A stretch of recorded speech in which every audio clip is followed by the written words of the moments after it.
Goizeko 5:12 Dario eta Eskiroz dira B-serieko Masterseko txapeldunak 22-19 irabazi diete Altsasun, Peio Etxeberria eta Morga Etxebarriari eta honen bestez eurak dira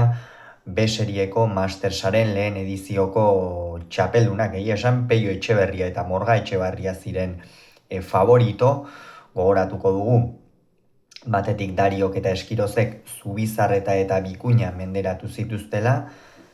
Peio Etxeberriak eta Morga Etxebarriak berriz Agirre eta Eskuzari irabazi behar izan zieten final honetan egoteko, eta egia esan bi bikoteek oso ibilbide ezberdina izan dute txapelketan zehar. Batetik Dario eta Eskirozen txapelketa ezin borobilagoa izan da, 8-8 partida irabazi baitituzte, eta Peio Etxeberriak eta Morga Etxebarriak berriz oso hasiera kaskarra eman zioten txapelketari, batez ere Peio Etxeberriak lehenengo jardunaldi horietan ez zuen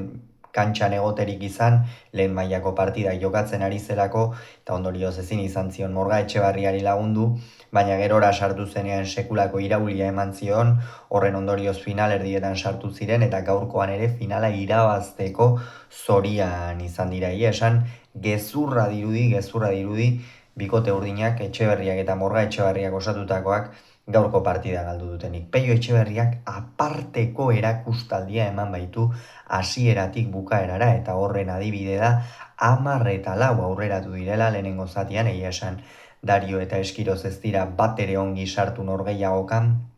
lehen aldia zen, apur bat testu inguru honetan edo jartzen zirela txapelketa honetan zehar, orain arte beti haizea alde izan baitute, baina gaur hasieran Peiok oso ongi nahasi du jokoa, sake batzuk azpitik egiten, beste batzuk arro, eta Josu Eskiroz bera ere atzeko kuadro horietatik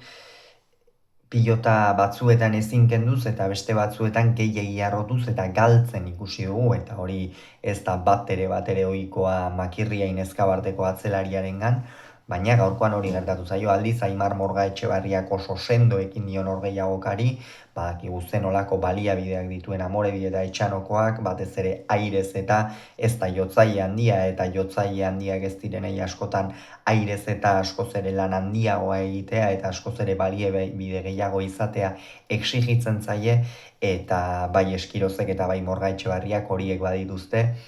baina berehala sartu da Dario jokoan, esan dugu, eta esaten ari gara behin eta berriz zeinen pozgarria den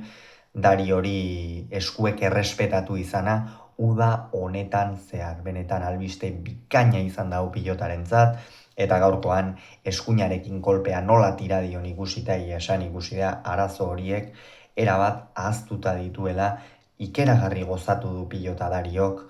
Aimar Morga Etxebarriak eutsi dio, baina nik esango nuke, eta horra marna berdindu dute, Eskiroz ere asko zuzendu da, apur bat Dario jokoan sartu izanak ez eman dio zentzua bikote gorriari, eta horregatik sartu dira berriro ere norgehiagokan, azkenean hasiera horretan Peio gehiegi sartzen ari zen jokoan, eta lehen goizean egin dugun analisian esan dugu, atariko horretan nola Peio ekiditea ezinbestekoa zen, sekulako boladan baitago Zenoztarra, eta gaurkoan partida hasieran ere erakutsi du, sekulako erremate sorta egin du, gainera bazekien ez, gaur berak izan behartzuela partida irabazi nahi bazuten behintzat protagonista aurreko kuadro horietan, eta horregatik mugan ibili du pilota, baina zehaztasun ikeragarriarekin aritu da. Eta horregatik 12 eta 11 iritsi dira lehen etenaldira, gero esan dugu Dariok nola epelak eta bi eman dizkion pilotari, eta ondorio zortikan tanto batzuk ere atera izan dituzte, Peiok pilotaren bat edo beste galdu du, Aimarrek ere bai, eta horren ondorioz 12 eta 11, baina berriz ere bigarren zatian zehar Peiok aparteko erakustaldia eman du, eta hor oso momentu kritikoan izan dira. Hala ere, hor partida erabat berdinduta eta oso orekatuta egonda. Partida gogorra izan da, partida ikusgarria, naiz eta galdutako batzuk egon diren, eta normala da, hainbesterainoko erritmoan eta hainbesteko, hain tanto luzeak jokatzen direnean, tantoak galdutako tantoak ere egotea, baina oroar nik uste Altsasuko burundara hurbildu diren pilota zale guztiek gozatu dutela gaurkoan, eta etzen gutxiagorako, esan final ederra jokatu baitute. 18 eta 16 iritsi dira bigarren etenaldira, hor bai Peio eta bai Dario ikusten zen, elkarri ematen zieten aukera txikiena baliatzeko zeudela, Peiok berriz ere mugan jokatu du, eta benetan oso uda gora beratsua izan du. Peio Etxeberriak orain berriz ere ikeragarri jokatzen ari da, orain San Mateoetan joan den datorren astean hasiko da San Mateo torneoa, baina bertan aukera bikaina izango du Peiok, eta ikusiko dugu ea nola balia dezaken zenozko aurrelariak, baina zalantzari gabe gaur bezala jokatuta behintzat, irabazteko hasiera batean behintzat ligaxkan sartzeko aukera handiak izan ditzake. Baina pilotan eta kirolean oro harrezta nola hasten den baizik eta nola amaitzen den, eta esango nuke Morga Etxebarria jada azkenerako fisikokin nekatuta zegoela etzen harritzekoa, oso partida gogorra jokatu dute, baina esan dut oso egoki eta asko gustatu zait Aimar Morga Etxebarria eta zer esan Peio Etxeberria, ez horregatik esan behar da askotan irabazle bat eta galtzaile badago, ez? Baina kasu honetan galtzaileek ere ikeragarri jokatu dute, maila oso duina eman dute partida osoan zehar, eta hori ere baloratu beharra dago, esan dugu, irabazle bat eta galtzaile bat, baina galtzailearen hori ere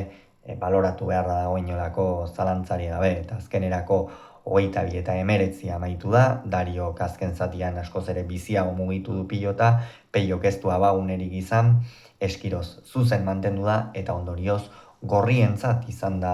txapela, bai Dariorentzat eta bai Eskirozentzat oso txapel garrantzitsua, oso torneo garrantzitsua zen, eta partida guztiak irabazita esan diote agur,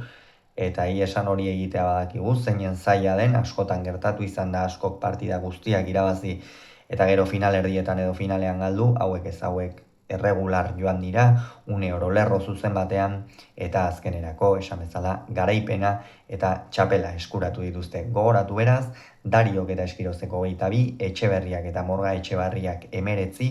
Altsasun B serieko Masterseko txapeldun dira Dario eta Eskiroz.